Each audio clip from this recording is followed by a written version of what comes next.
we're both arts writers, and it's a multifaceted career. And these are our respective major publications, but we both write for a lot more. And I thought myself an art critic, and I didn't always plan to be an art critic. I was an artist a long time ago, and then just sort of the writing just started to happen on a blog that I was keeping about, just reacting to exhibitions I saw, and the blog turned into getting a career at New City, where I'm an art editor, and then writing for art magazines like Freeze, and then I just picked up Chicago Magazine as well. So I'm sort of a self-taught journalist with an art background, and then also I used to have a day job at the Art Institute of Chicago in a curatorial department, which I just left to be a totally full-time art writer, which feels so great. It's been a lot of hard work though. And so as an editor at New City, I oversee about 15 different writers, and then just got coverage about the arts in Chicago. And my job is to make art writing accessible and relevant and engaging, informative, maybe even inspiring as well. What about you? What about me? Hi, I'm Alicia Eller. I am an arts writer, critic, editor, and curator, and then I also run a small business called Queen Bee Creative, which works with small businesses and creative individuals, mostly on marketing content. I actually also started out as an artist. I was I dropped out of one school to go to the School of the Art Institute of Chicago, where I studied photography, and then I went back to Oberlin College, and I was like, well, I should just study art history because that will really help me contextualize the sort of feminist performance art inspired photography I'm doing. And then this parlayed into becoming more interested in writing about art, and I was a art critic for the Oberlin Review. So it just sort of happened. It wasn't really at all planned. My degree's in art history from Oberlin College, and I've actually worked a lot as a journalist. I was a tech reporter for Read Write Web, which is a tech news site. I also worked for MoveOn.org doing politics, and but then I came back recently to arts writing, which is really my main interest, and I'm currently Chicago correspondent for Hyperallergic, which is a New York-based blogzine, which is a blog magazine. So it's a blog that has magazine quality content. And I am a critic for Artforum.com. And what else am I doing right now? I contribute to Jason's publication, New City, and I'm also the visual arts researcher for the Chicago Artists Resource, which is more working within the arts community. And I'm also a blogger / writer for Other People's Pixels blog, which I'm sure many of you have Other People's Pixels sites. If you don't have a site with them, or if you don't know of them, check them out. Really amazing websites for artists. It's just, as someone who spends a lot of time on the web looking at art and looking for art to write about, those sites are just a great way to show your work in a really clear fashion. What else can I say? How many articles about art do you think you're writing per month? Per month? So similarly to Jason, I write for all of these publications, and then I'm also, I'll have a piece in Raw Vision magazine this issue, and then writing for a Canadian publication. And I also write catalog essays, as does Jason. And I would say, on average, I write maybe 6 or 7 reviews, and for Hyperallergic, New City, Artforum.com, a mix of reviews, about 7 total, and feature articles, maybe I try to write 2 to 4. Actually, probably more. I maybe write 10 to 12 articles total, reviews, articles. Yeah, how about you? I'm probably doing I have a minimum of 10 for 2 publications, and then I will freelance writing, so I'm probably doing 15 articles per month about Chicago art. So I'm always looking for something to write about, and my beat is Chicago art, so it's basically what's out there is what's guiding my coverage, and I'm always looking for interesting events to attend and to write about as well. And how long have you been at New City? New City's 6 years. 6 years, yeah. Should we go to the next?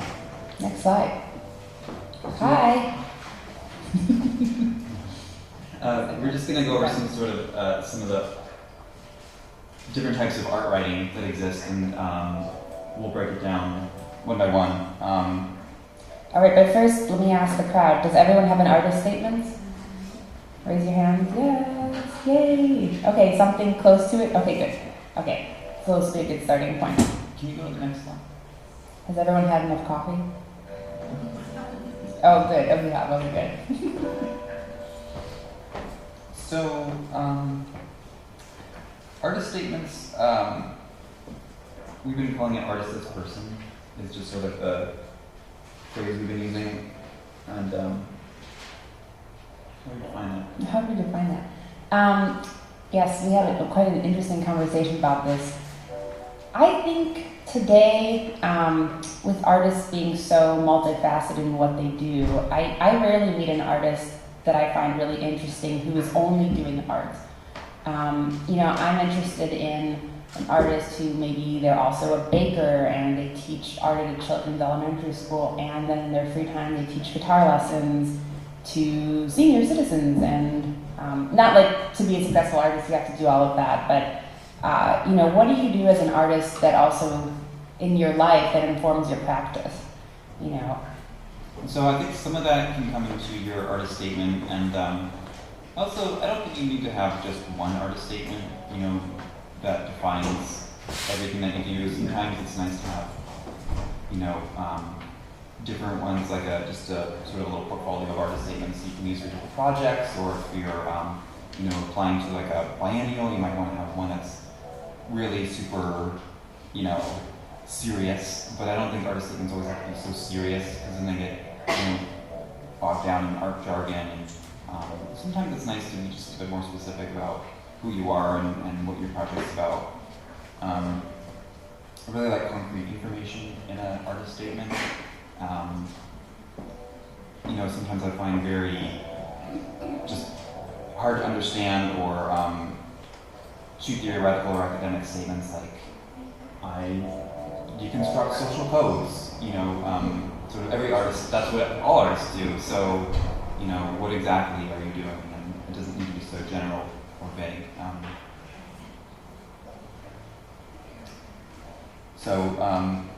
Something, a legible artist statement.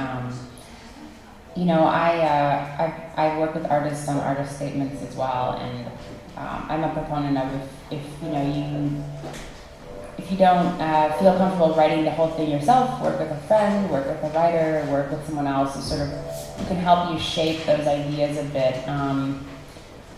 The most confusing artist statements for me are the ones where I leave with less of an idea of what the artist is trying to do than if I had just been looking at the work. I'm a fan of non-traditional artist statements. Yeah. Like, who said it had to be just a paragraph? Why is that the standard?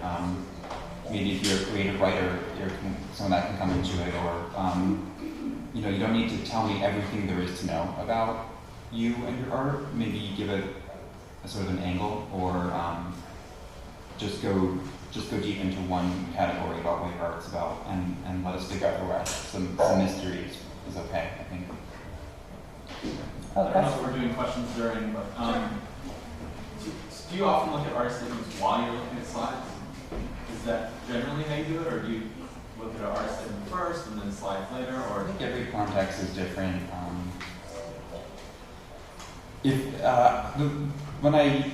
The most attention I pay to artist statements is when I'm doing something like exhibition review for like a gallery. Not always reading an artist statement when I go into a gallery or a press release either, to be honest. If we're going to do questions, let's Oh, go yeah. for just a moment about pixels. Is that the Other people's pixels. Yeah, I think we should actually save the questions for just toward the end because we want to make sure we get through everything. But I'll just add to what Jason was saying. I don't go to the artist statement until after I've looked through the work. I prefer not to. If I have questions, then I go to the artist statement usually. It's not my starting point. Yeah. But websites, Websites. on the other hand, do tend to be a starting point. If I just want an intro, if I want a little teaser before I go out to see the exhibition. So I'm always looking for really up-to-date images and making sure that the images are actually dated. And up-to-date CV, an uncluttered website that's easy to navigate. What do you Same thing. I'm always, if it's clearly laid out, here's what I showed in this show, some nice shots, and the only thing I'll add is it's frustrating when I am looking for a site with images and I find a blog, like a Blogspot blog, or a Tumblr blog. It makes me think that the artist is either not really interested in their online presence, which today is a must, or it makes me think that they are lazy.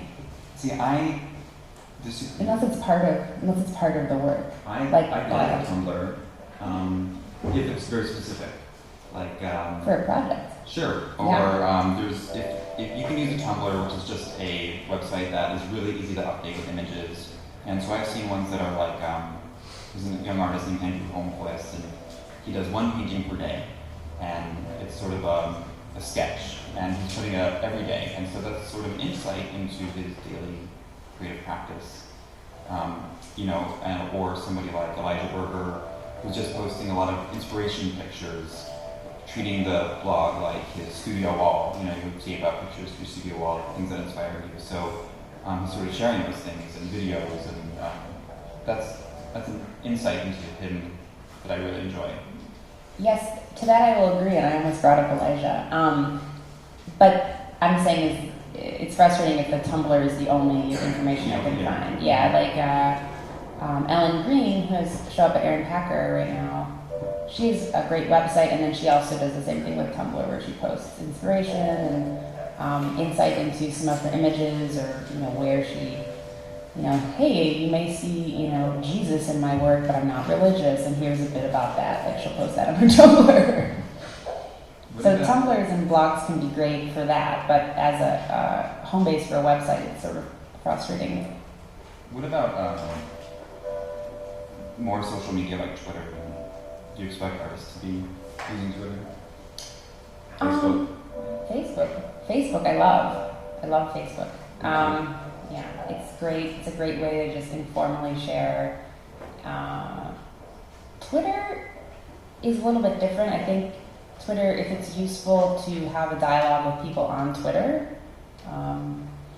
if Twitter is perhaps part of your work, a lot of net artists I know use Twitter a lot to talk with other net artists. Someone like Theo Darst, who I believe is in the Hatch residency, he live tweets his every thought, but that's also part of his aesthetic. I think though more and more, artists are having to be their own PR agents. Sure. Like I don't, I get tons of emails, you come to my art exhibition opening and tons of event invites through Facebook, and they're rarely from press agents, they're from the artists or the galleries. Yep. And so I think more and more artists are having to rely on being their own press agent, and I think that's totally fine. It's a really good way to find out about things, keeping updated. Pinterest is also fun if you want to just have a visual layout of your work. I find that fun to look around, and you don't have the added social component of Facebook. So that's also something I recommend for artists. The thing I like about You Facebook have time. is the access. So like I'm friends with a lot of artists on Facebook, friends, and I'm friends with curators at the MCA, and these are people I don't have their email address, so I couldn't write them an email, but if I wanted to just drop them a line through Facebook or pose a big question on Facebook, like, hey, I'm working on this article, does anybody have any input? Just get tons of answers, tons of feedback, so it's a great tool for access. Crowdsourcing. Mm-hmm. Yeah, Facebook. Okay, let's go on to the next category, exhibition listings. I do exhibition listings right now for Chicago Magazine, and choose 15 shows that somebody should go see, in a month. And usually with that kind of thing, I need information on your exhibition about 3 months in advance before it happens. So it's a long lead time because it's a print publication, and And then also, just because I tend to get so many emails, I love a reminder about 2 weeks before your show happens. Do you do any of those things? I don't really. I edit the listings on Chicago Artist Resource in the visual page, and it's great to see listings on there. And I'll try to share those to the CAR Facebook page as much as I can. My only advice would be if you submit content to CAR, please don't copy and paste from a Word document. With listings, with all my type of writing, I'm always on deadline. So that means I'm just always, I need info immediately. Even if it's 3 months out, I need that info immediately. So if I reach out to an artist and I say, hey, can you tell me a blurb about what's going on with your show? It's not up to date on the gallery website. Can you send me an image? I really like concrete response. Like, I'm showing 7 paintings about this subject matter, and here's an image of one in process. That's great. I recently had an email exchange with an artist, and pretty well-known artist, emerging artist here in Chicago, and I asked him, I said, I would like to list your show. It's coming up at a major gallery. Can you just give me a tip? I don't want to guess releasing a show, And he said, I'm going to show a project that concentrates on framing the slippery, fluctuating space between the signifier and the signified. I was like, what? Like, I know what that means because I went to art school, but I can't write that in a listing. And he wouldn't even tell me, if he's going to show a painting or not. I don't know what the media was, so just please don't do that.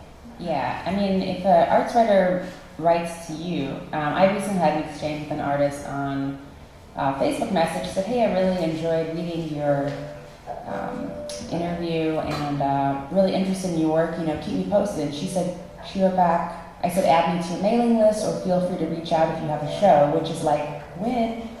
And she was like, great, get in touch anytime you want to know about my work. And I was like, sure, just add me to your mailing list. And I was like, I have so many artists I want to stay in touch with, and so we're friends on Facebook, and she pops up in my newsfeed here and there, but I was like, seriously, like, I'm throwing you a couple golden bones. Right. I'm interested in your work. So if an arts writer reaches out to you and does that, say, great, if you don't have an artist mailing list, get one. The most successful ones I find are artists who send out maybe 2 or 3 emails per year, and it's very much like friends and family. Here's a show I have coming up. Would love to see you. It's not PR-y. It's not like I'm going to blast you with my MailChimp monthly updates about this one artist. I had to unsubscribe from her mailing list because it would be like every 2 weeks, I'm doing a residency now. Now I got a teaching job. Friend me on Facebook, and I unsubscribed, and she wrote and said, Alicia, did I offend you with that one image? And I was like, no. I can't receive so many updates. Like, this is not significant news. I unfanned her Facebook page too. So it was like, I don't care. I do care. I care about what artists are doing. I'm interested in staying in touch, but it's a fine line. It's a fine line, yeah. I'll add to exhibition listings, and I think this goes for whether it becomes a listing or not. How a couple sentences, hey, I'm working on this show, like Jason said, here's what I'm showing, here's an image or two, and have that like ready to go, especially if you have a show coming up. Because if you don't, we're on to the next one. Should we move on to exhibition reviews? Sure. Coveted exhibition reviews. The review. I always think of that Jasper Johns painting, The Critic Sees All. Oh, and it's a pair of glasses that have been bronzed Yeah. or something, so they're totally blind. Ouch. So, reviews, we're writing about shows that are happening, like I said in the beginning. It's just, we're directed by what's current and open. And also the publications that we write for, I'd say, mostly like timely events. So, if I propose a show, if I propose to write an article for a magazine and the artist doesn't have a show, my editor's kind of like, well, why write about them? And I'll review any exhibition in any type of venue, really, except perhaps a bar where there's terrible lighting. independent alternative spaces to museums, you know, anything that's kind of under the train tracks, and kind of excited by different experimental spaces. So anything could really deserve a review, I think. Yeah. I would agree. I love apartment galleries, artist-run project spaces. The one thing that it's hard to review a show that is up for 2 weeks or less, even 3 weeks or less. So Because of print deadlines? print deadlines. I mean, also, well, my publications are mostly online right now, the ones I write for, and I could do something for Hyperallergic, but it's still, it's better to have a show that lasts a little bit longer. Especially one night event is really hard to Yeah. cover in a thoughtful way, you know. Yeah, actually, recently, I got together with an artist who I'm friendly with, and he said, "Oh, and by the way, I'm participating in that the show at the Cultural Center tomorrow. Can you come?" And I was like, "Actually, no, I'm busy." And he was like, "Oh, okay," and seemed kind of bummed out. And I was like, "Dude, you got to tell me about this in advance." And then I emailed the director of the show, and I said, "Hey, is this screening again? Is this?" And he's like, "Oh, yeah, it's only one night." And I was like, "Oh, I wish I'd known about it. It would have been cool to do just a preview piece, because I can do those for Hyperallergic. And, you know, I've done some of those for Jason at New City also. So it's just, that's always a bummer when there is something that's one night short thing, but no one got the word out." Yeah. So what do you do if you don't get a review? Just. Oh, wait, but Oh. we should talk about the types of reviews. Oh. Yeah. Okay. Types of reviews.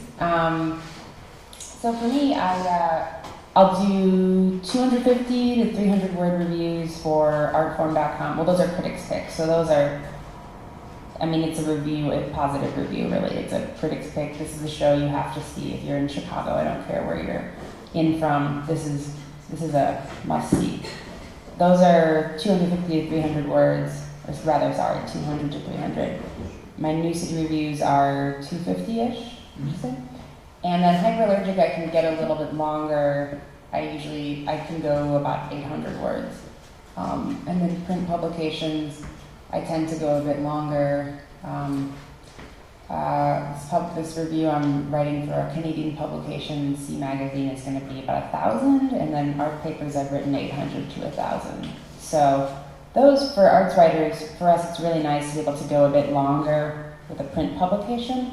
So the point is there's not one type of review, and every review is valid. I used to write for Flavor Pill. Those reviews were 100 words, and Almost not even a review. yeah, but it's amazing how much you can get in. Yeah. Yeah. How about you? I like writing really long form reviews, and but it's a real commitment when I do those. That means I really am going to invest myself in the show and spend a lot of time thinking about it, and also maybe do a studio visit or ask artists to meet with me at the gallery.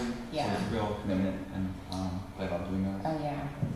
So if you don't get a review, I always just say just keep working, and don't take it personally.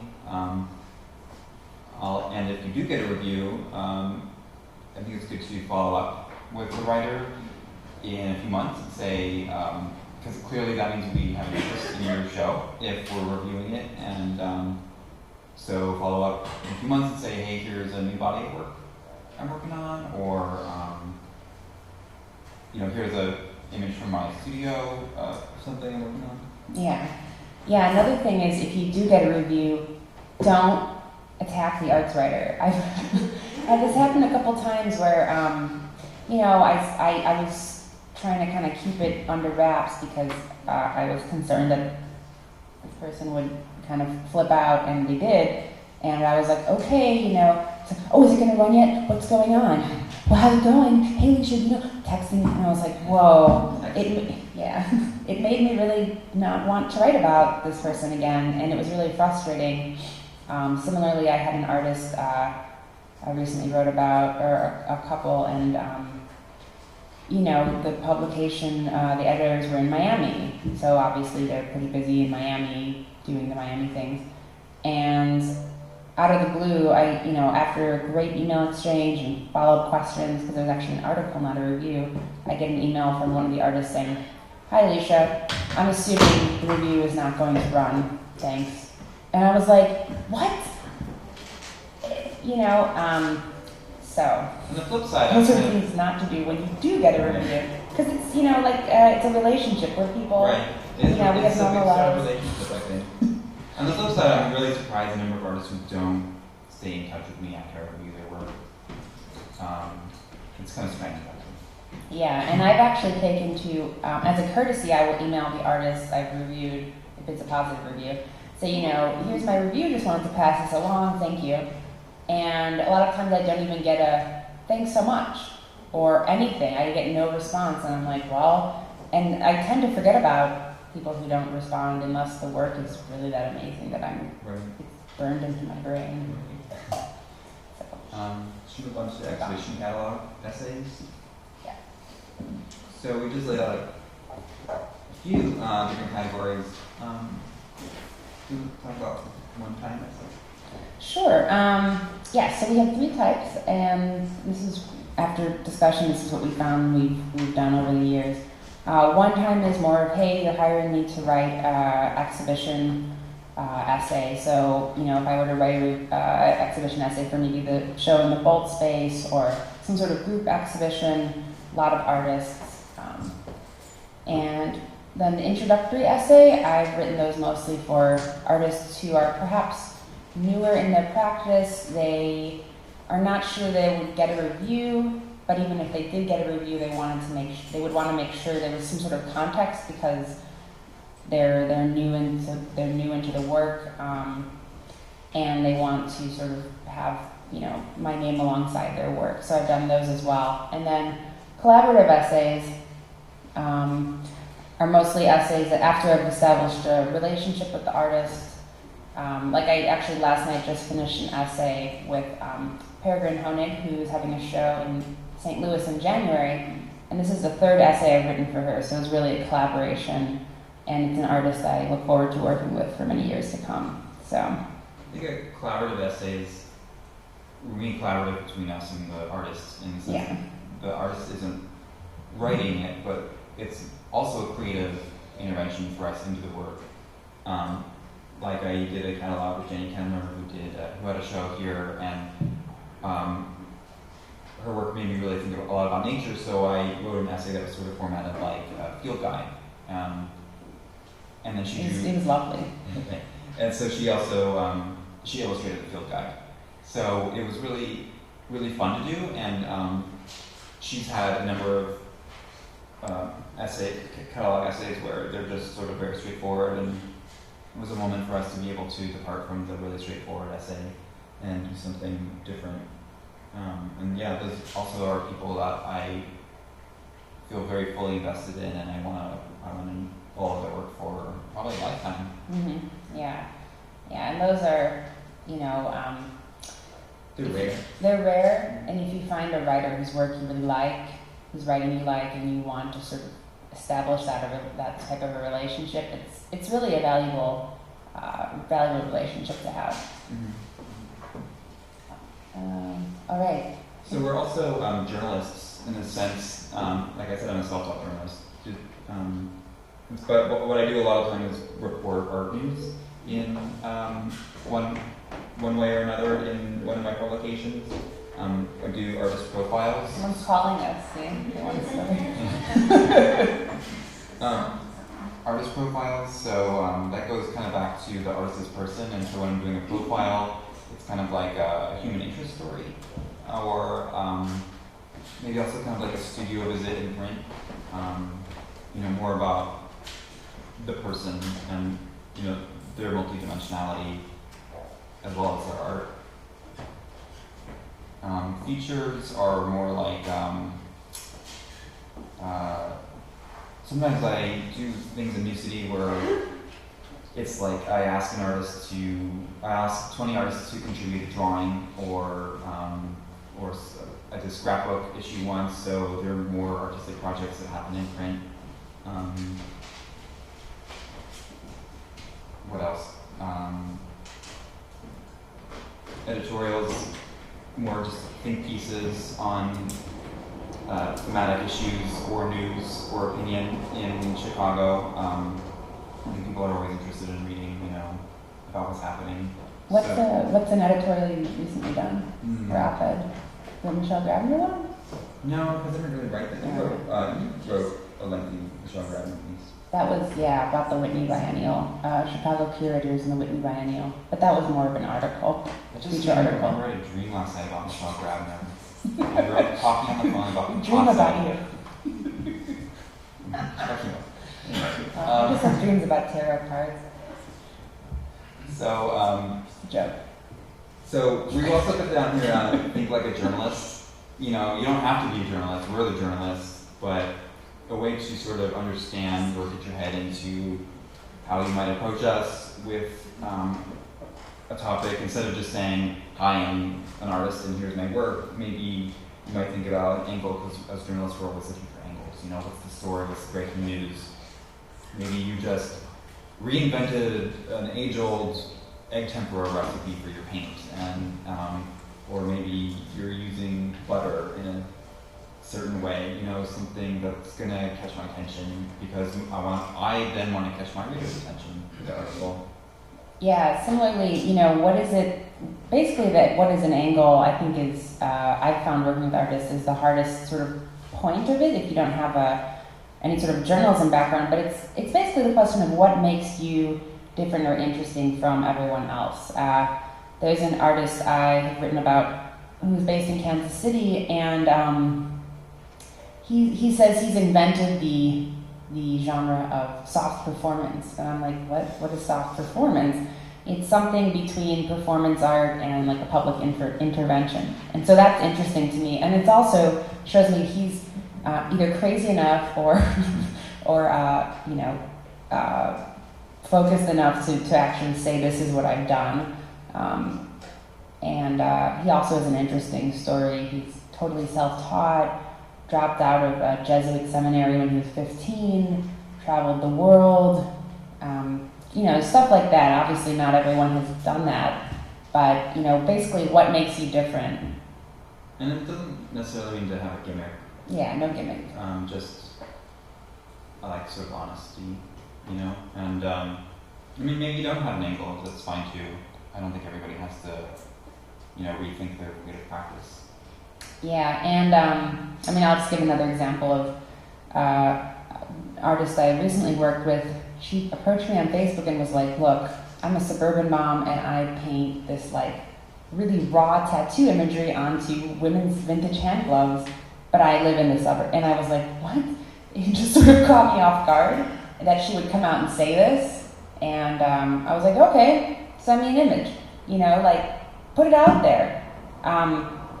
The stuff that sort of makes me say, "Oh, that's nice," is when I get a message, "Hello, would you like to come to my show? It's at blah, blah, blah." Okay, there are a lot of shows, Right. What is it about you as an artist? What's your work? What is it about your work that will make me, jump out of my usual gallery slug? Right, especially because usually I have an editor that I have to pitch to, so I gotta convince them. Mm-hmm. You gotta convince me. Yeah. But you don't have to do all the work, we'll do all the work. Oh, I think we have to wrap up. Oh, okay. Artist profiles are really fun to write, and that's also, I'll just add to that, it's also something that you kind of have to come with what, know your story. Can we wrap up on the last slide about community involvement? Oh yeah, That's us. that's us at Midway. So community involvement, just try to be really quick about it. It just means again, I know you're toiling away in your studio alone, working really hard to make really great art. That's great, that's what you should be doing. But also, you gotta get yourself out there, web presence, go to openings, like what exhibitions are you gonna see tonight? There's a couple openings, know what's happening in your city, know who the critics are, know who's writing, know which critics you like, which ones you don't want to read, you don't have to read everybody, know who the major curators are, know who the educators are, who are the major artists teaching at the major universities. So just sort of follow people, and that will help you sort of see where you fit in. If there's a sort of style or genre that you fit into, that's good. You can align yourself with or against some of that. Also apply for exhibitions, apply for grants. It's a way of how I find out about a lot of artists. Is just going through those grant panels and exhibition review panels. Maybe you could get the exhibition or the grant, but maybe I jotted your name down in the margin for an article I'm working on in the future. One thing I'm really interested in is seeing artists. Do you have an artist collective? Who do you hang out with? Who influences your work? Once I can start to see those sort of trends, I tend to become more interested rather than like, I'm here all by myself making some work. No, you're not. Like, who influences you? Who are your peers? Something like the Henbane Collective is interesting to me. It's a group of women. They are constantly critiquing and working with each other. Been some realist painters I've been paying some attention to, and I start to ask, who's in this community? Who sort of sets the rules? What are the arguments? So I'm really interested in artist communities and sort of the dialogues that go on within them, and that could even turn into a story. Totally. Yeah. Thank you. Thanks.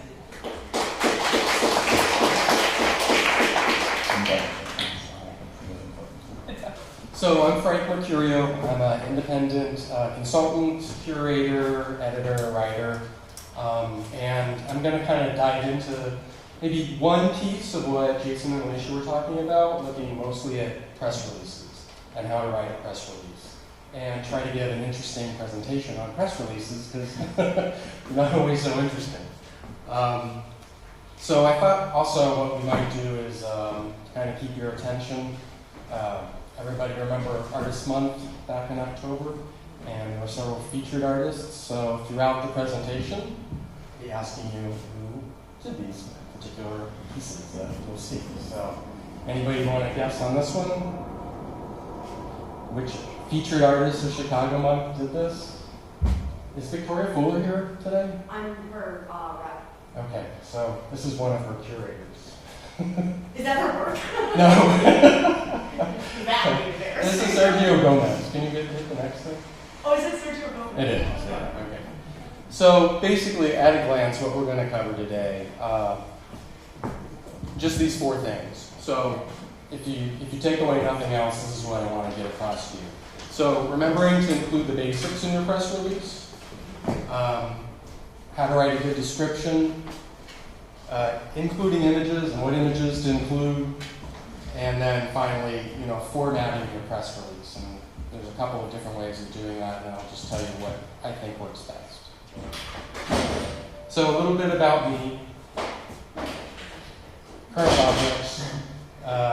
So I do writing and editing for In the Field, which is the Field Museum's membership magazine, and also for Time Out Chicago. I'm a freelance writer at Time Out. Over the summer, while Lauren Weinberg, the editor of the art and design section, was on maternity leave, I took over for her full-time, and so spent a good 14 weeks, day in, day out, writing and editing for that section, and also taking care of all the listings. So we can talk a lot about listings and how to make your press release so it catches the editor's eye. I also do a lot of exhibition development and curating. Right now I'm working on a big project for the Notabart Nature Museum. But I've also worked with the Chicago Architecture Foundation on exhibits there, the Newberry Library, and who else? Ryerson Woods out in Lake County. Sometimes they're more science related because I worked at the Field Museum for about 8 years as an exhibition developer. Typically, these days, now that I'm working for myself, I try to do a lot more art and design related exhibitions. And yeah. So, I wanted to show you, speaking of Field Museum, and I was there for 8 years, working on some pretty big shows, and they put together these gorgeous media kits, which have all the press release information inside. They're really fancy CDs with all the images, caption, credits. And so, when I started out in this world, I was thinking, this is what your press release should look like. And you can take a look at these, and I think they're great for inspiration. Can you hit the next slide? But you can basically take these elements that, the big institutions that have a lot of money, take some of the basic elements out of those and put them into your own press releases, basically. And and we can get into that a little bit further. So, all right, not to bore you too much, and some of this seems really obvious, right? So these are some of the things you really need to include in the release. So obviously, the first 4 things everyone usually does. You know, the show's title, your name, or if it's a group show, all the artists' names, the venue and the opening date, and the opening reception info. Typically, when I was working at Time Out, you know, the press releases, I would, you know, get up to this point, and then oftentimes, even the professional galleries would forget to put the last few items in here. So, you know, give me a closing date so I don't have to call you up on the phone and say, hey, the show looks great, but when's it closing? And then also, not everybody can go to the opening. So, and typically as a reviewer, I might not want to go to the opening because I can't really see the artwork. I'm going to be spending too much time talking to people. So definitely make sure that you have the venue's hours so people know when else they can come and see it besides at the opening. Obviously, a brief description of the show. And I think Jason and Alicia made a really good point about, you know, the angle, kind of like what is the angle for this show? What makes the show different is, you know, compared to all the other shows that are on right now. And then your artist bio or statement is good to include as well. So typically this is what I like to see, you know, in a kind of well-formed press release in terms of the basic information. Oh, and this is signature. Okay. Exhibition title. I would suggest, you know, keep it short. I don't know if you're working with a gallery, but definitely don't do anything that's too long. A good example of that is, oh, this is a bad example. So this was just at the Art Institute. I think it's still up. So the formation of the Japanese print collection at the Art Institute, Frank Lloyd Wright and the Prairie School. I can remember talking to the curator. I don't mean to badmouth anybody, but I remember like interviewing the curators for a story I did for Time Out on the show. And I said, oh, maybe you should say at the Art Institute of Chicago. And then they're like, oh yeah, that's a great idea. Like, I was like totally kidding. Like, don't make the title longer. And you know, so I would like definitely, you know, stray away from something like this. Something that I think typically works better is, you know, the artist name and then something that kind of describes what the show is. This one was kind of interesting because for him the real problem was this idea of representing reality in painting. Representation / reality, the real problem. So I thought, you know, it's kind of clever. Anybody know who this artist is? Marion Courteau. Very good. Okay, dates, times, and accuracy. If you're working with a gallery or some other exhibition venue, definitely double check all the information with that venue. There have been times, especially people who have had shows with like the Park District or other, sometimes at the Cultural Center, I'll get a press release from the artist, and then I might get another press release later from the venue, and not all the information aligns. So I would just say, you know, definitely, and whoever you're working with, make sure that you have everything accurate. Like I said earlier, not everybody can make it to the reception, so definitely include the regular gallery hours or the venue's hours. And then finally, you know, is it free and open to the public? Is it not? I mean, that's always great information, especially at Time Out. They're big on like publicizing anything that's free for the readership. And anybody want to guess who this is? Go ahead. It's Reagan E. Gloria. Next. Exhibition description. Okay, so Jason and Alicia touched on this a little bit. Like, think of your audience and write the description in a very accessible manner. And yeah, I've had press releases where people like, it's like they feel like they're still in graduate school and they have to put like all this academic BS in there and jargon, and you're like trying to figure out. Yeah, I've had press releases come to me where like I don't know what they're exhibiting. You know, is this a painting? Is it sculpture? Is it performance art? I don't get it. So I mean, just be really straightforward with that. You know, I would say don't. Then kind of go into maybe a little bit of the theory behind it, or your ideas behind it, your angle behind it. I typically think you should keep it brief, 150 words, you know, or less. I would get typically at timeout dozens of emails every day, sometimes as many as 60 a day. People, you know, trying to get your attention. You just don't have time to read like a book. So, you know, kind of keep it straightforward and to the point. And yeah, like I said, describe what kind of art will be exhibited. Oh, that's Jeremiah. Biographical info, or maybe your artist statement. I think it's a good idea maybe to have like 3 different lengths on hand: 150 words, 100 words, 50 words. Something really short. 50 words is good to have on hand if you're part of a group show, and maybe if it's just not the space to kind of write about whatever, write as much as you would like about yourself when you have to share space with other people.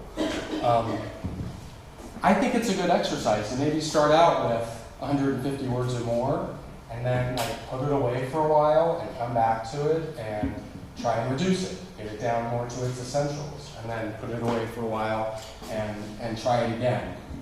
Reduce, get it down to those kind of barest essentials.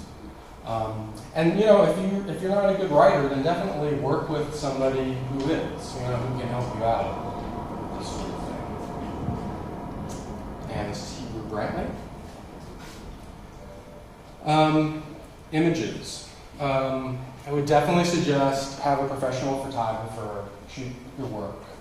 If you're not confident behind the camera. Typically, there are 2 different sizes that we need. 72 DPI would be for web, and 300 for print. That's kind of good rule of thumb to remember. Definitely always include, along with the images, a caption, like obviously your name if you did the work, the title of the work, and the date. Some of those basic information. Just don't send a picture and expect the person on the other end to know what it is. And then also, definitely, a lot of people forget this, include a credit line. So,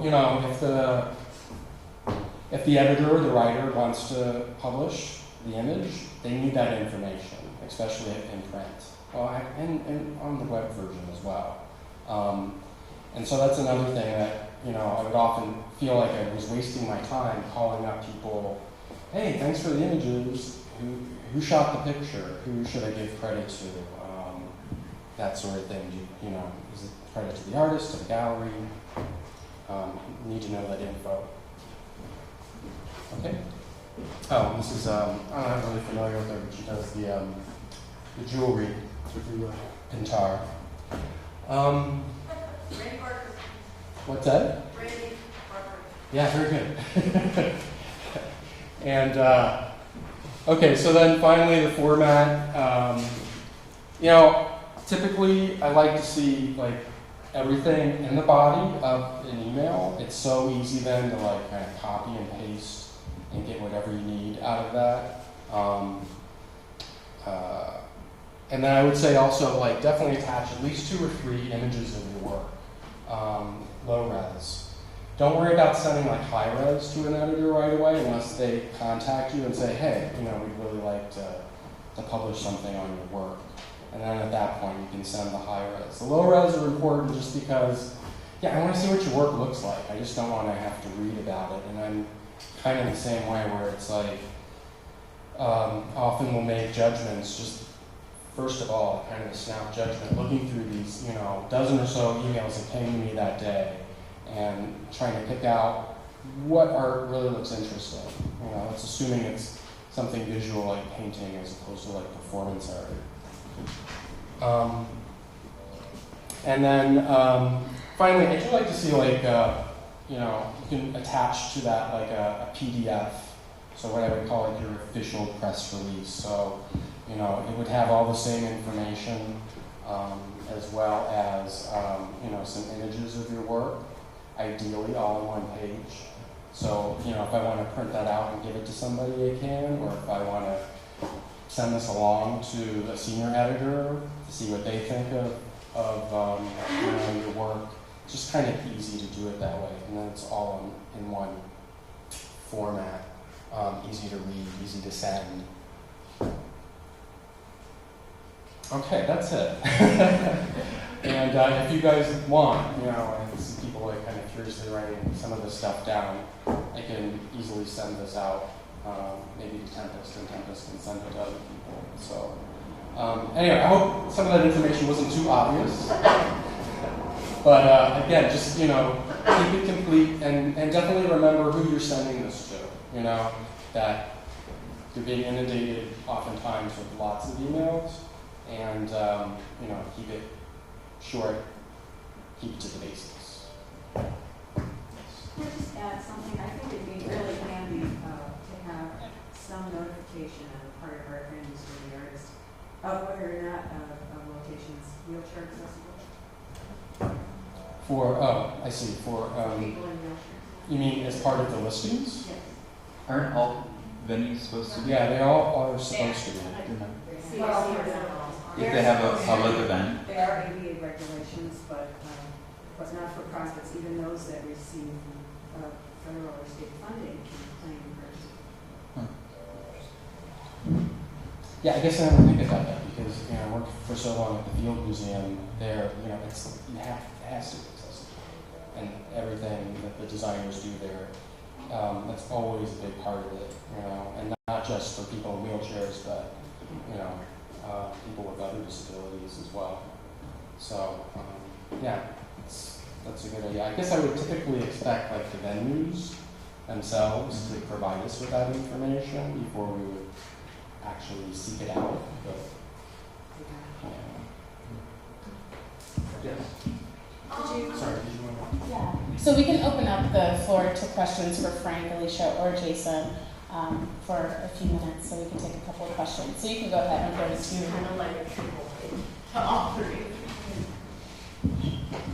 I was noticing when you, Jason, were talking that you, I'm a writer and I represent artists. I write for artists, and I also used to write press releases for a gallery.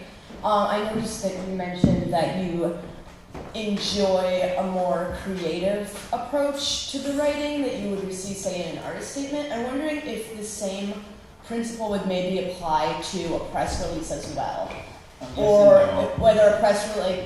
Would a press release be preferable if it was very informational and very to the point, or if there was some? I used to like to write them in a really funny, humorous manner and like almost make a joke of it, and that being the angle. But is it preferable to have that creativity in a press release? Yes and no. I think Frank did an amazing job of laying out everything I'm looking for in a press release. The closing date, the hours, low-res images, just to get a teaser. That was absolutely everything I'm looking for. And then if there is another angle of some creative writing in the press release, that's great too. Mm-hmm. But as long as there's a balance. Okay. of both. So don't make it creative, but not over the top. Not like a field guide. Not so creative that I'm like, what? What's showing? You know? Okay. Thank you. Oh, I can add to that too. I love hard copy. Beautiful, you know, maybe it's like a postcard, press release, or something creative that's not an email. Sometimes email gets, I just don't want to check it anymore. So if you got something in the mail, you would not toss it. If it was beautiful.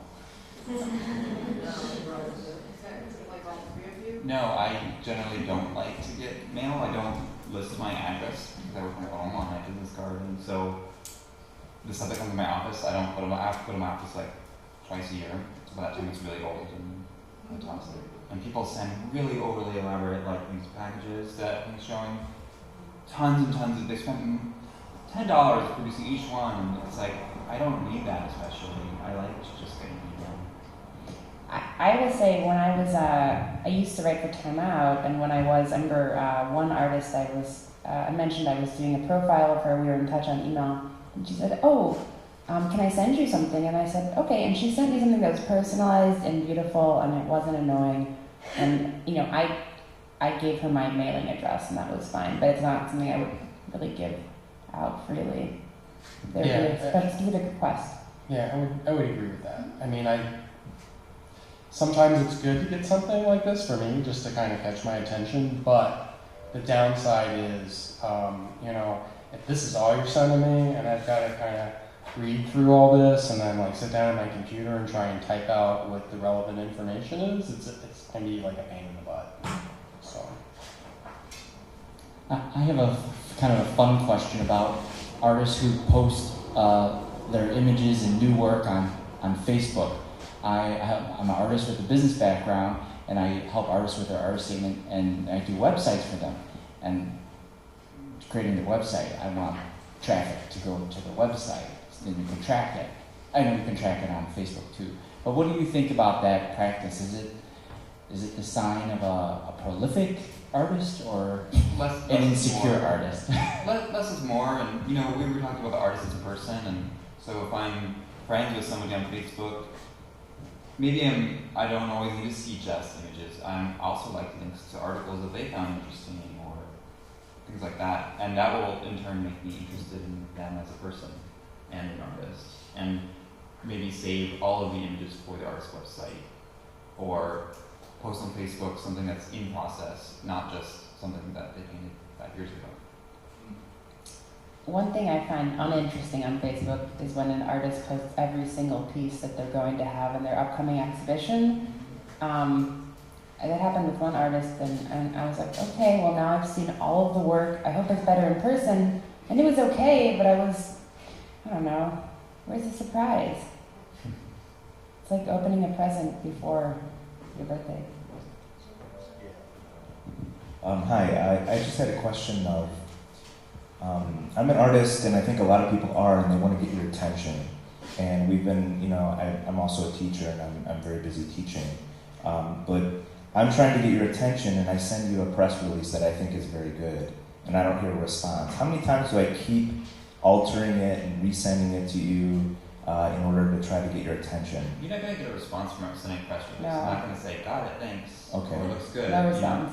There's not going to be a response. Press So how would you, go about doing that as an artist that's trying to become more aware? You want them to be informed of what you're doing. See, as an art critic in Chicago, I want to know every artist in Chicago. I want to know every gallerist. I want to know everybody who's an artist here. So that's my job, is to figure that out. And if you're sending me good press releases, good for you. Your name is probably likely in my brain somewhere, and maybe I didn't open your show this time. Maybe, like I said, I jotted it down somewhere because I wasn't able to make it to your show that day. There's a possibility in the future, I may bookmark your website and I want to think about it or something else I'm doing. It's really, I don't think you can always expect an immediate result or satisfaction. But the fact is that if you're sending good press releases and you have an updated website, I'm probably checking it every now and then. And I'll probably go to your show, and maybe I didn't write about that time, but... So is it continuing to just do what you're doing? Yeah, it's really getting on the writer's radar. I read pretty much every email I get, unless it's spam. I even read those sometimes because they're funny. Send your press release in spam. Press release spam. And similarly, I'm less focused on, Jason is all Chicago covered, like he's got everything covered. I'm more looking for artists I can highlight from New York publications. And then I'm also always keeping an eye on everything that comes in through Chicago Artist Resource, which I manage that page. So that's another option if you feel like you can't get a review or you don't know why you're not getting an email back from a critic. Get creative. You don't have to get press for every show. I'm always it always makes me sort of sad when an artist is like, oh, I did this and this, and I hired a PR person, and why am I not getting any local coverage? And it's like, well, get creative. Like, come on, and get involved in the community. Do you have a friend that is a writer that has a blog, or a friend who just has a blog?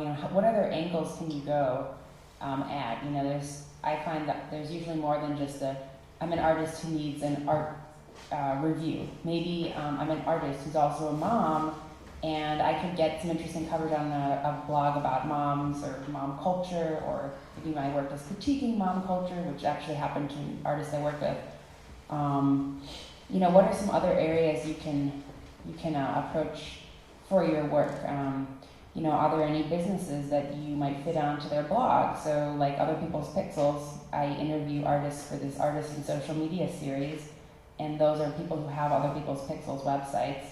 And that's not a review, but that is a nice piece of press that you can have. That's not art criticism, but it's informative. Similarly with Chicago Artist Resource, I'm always looking for artists to do artist stories on or and about. And I do a nice introductory paragraph, and that's also something that the artist can keep. And we're reformatting those so it's not just like, here's a question, answer it. So how can you even get press when you're not having a show? How can you go about it? Maybe there's someone whose Tumblr you like, hey, can you reblog this? Or, maybe we could do a trade. Artists, I love seeing artists doing trades with other artists for different, like, visual work on their blogs, stuff like that. The review is not the be-all, end-all. And oftentimes, I'll just sort of review something off the cuff. Yeah, I would add to that, like, don't be discouraged, first of all, if you're not getting a response right away. You might even want to try the old-fashioned approach, which is call up the editor or the writer. In Time Out, the phone number's right there. And I was always surprised, the times I was working there, very few people ever called me. And the ones who did, I'd answer the phone, and I'm like, wow, I got a phone call. And I'd pick it up, and oftentimes it's just like taking that extra step of, to me, that's novel at this point. Everybody's sending me emails, I'm getting stuff in the mail.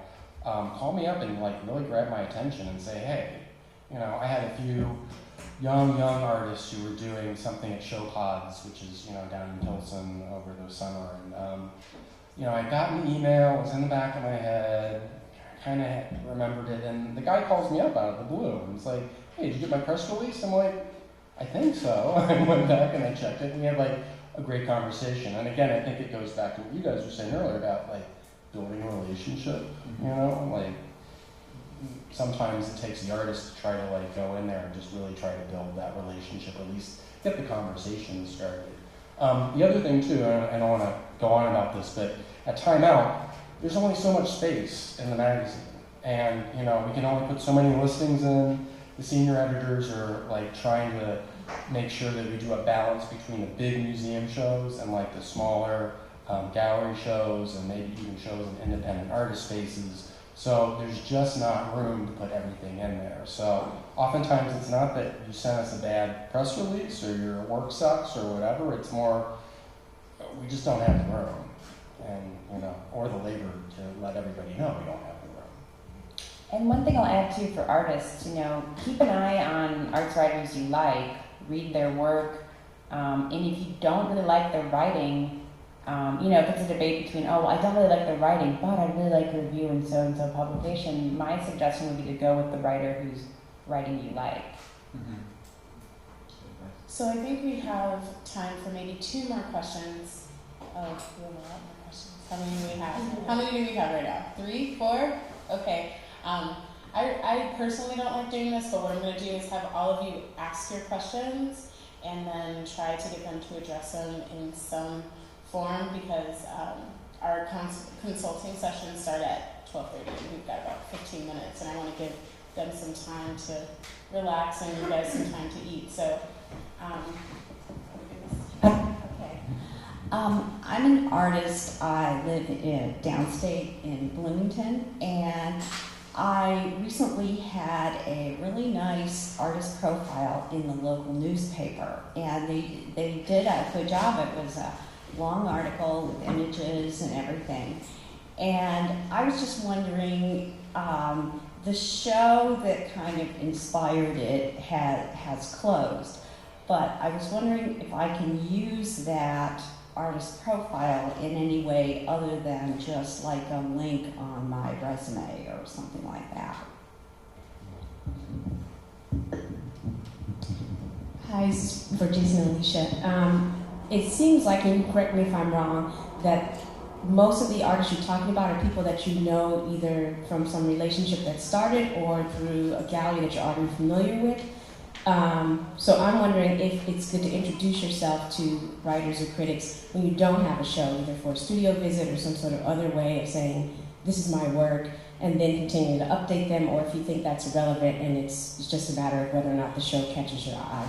Because I just really feel like it's not so sort of like spontaneous as, oh, you got the release and you were interested. If you've never heard of the space and you've never heard of the artist, I wonder how far down the list you really are in terms of the radar. So that's my question about maybe off exhibition time, introducing yourself.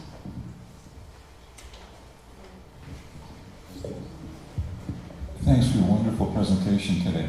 The question I have is about the length of the artist statement. I'm working on a public arts proposal right now that I got to submit within a week, and it's got to be less than one page max. I've worked so hard squishing it down, including the personal part of the story in the thing, getting to do that.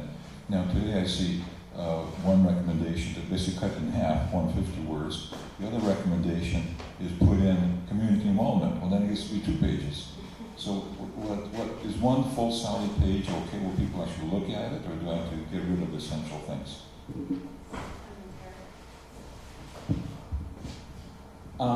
This is addressing the opening. It's hard to get to the opening. You might rather go to the rest of the show. What if your work is like the Industry of the Ordinary, where it's oftentimes, or I think almost exclusively, like the Butter Obama is going to happen one day? Yeah, that's the question. So many. I know that's Yeah. So as much as you guys can tackle, Philly, you can tackle. And if you need any repeating of the questions. I want to address your question first, which is just that, do we know everybody, and that's why we're reviewing them? No, I love to go to new places and meet new artists and see new work that I have no idea about. I mean, sometimes I'll just take a chance and be like, that looks different. Yeah, and to add to that, I think it's great when an artist doesn't have a show coming up and they're like, hey, this is what I'm working on. I like your writing. I like, I had an artist approach me randomly. She liked a catalog essay I had done for another artist, and she said, my show is not till like June or something, but would you be interested in talking? And she sent me some inspiration. And that was interesting to me, because I think that's also an opportunity to just visit and talk and start a relationship. You mentioned, should you invite us over for studio visits, and I'd love to do studio visits. There's hugely energy and time consuming. So if you're inviting us over for a studio visit, sort of have a point. Or maybe one of the open studio, like something that's okay. not Oh yeah. Yeah. Totally. Right. So Yeah. that's a more casual way. But if you're inviting us for a one-on-one, really, Right. No, that's very. Yeah. Yeah. I want to address the gentleman, the Industry of the Ordinary. That's actually funny because I wrote a preview of the butter sculpture piece for New City, and it's fine that it only happened once. My hook was I interviewed them both, and I didn't have to go to the opening. So before the show. Before the show. So it was before. Okay. Yeah. And just quickly, your question about the artist statement and the length of the artist statement. It really depends who you're sending it to. If it's a press release, it needs to be short. If you're writing an artist statement that's for a grant proposal, where they need to know more about you, and you feel like you really need to kind of explain more about your background and the art you're doing, then it's fine, to make it longer, because it's going to one person who basically, kind of needs that information. So yeah, it's kind of a rule of thumb. Just keep in mind who you're sending that information to will help dictate how long it should be. And to address the very first question, that is really cool that you got a piece in a nice artist profile piece. One artist, I'm working on a review of a show that happened a couple months ago. He lists all of his press links in his email signature. He recently had a great show that got a ton of press, and it's like 12 links, so you can always do that. You can always excerpt some sort of quotes or something and bring it into your artist statement, onto your website, into your press materials. Yeah. I always have when I'm pitching to new publications, I always have 3-4 clips handy. Hey, and I put it all in at once because as writers, we're constantly pitching to editors and looking for what can we show that shows off our skills. So I understand it's like being in that sort of a boat. Yeah, I mean, recycle that. Yeah, that's great. And I like smaller newspapers. When I travel, I try to read whatever the local paper is. I was like even at Starved Rock with my dad a couple months ago, and there was like a local, Utica, I think is a town, and I was reading the art news of Utica, and that was cool. So I want to say a big thank you to the three of you for your wonderful presentation.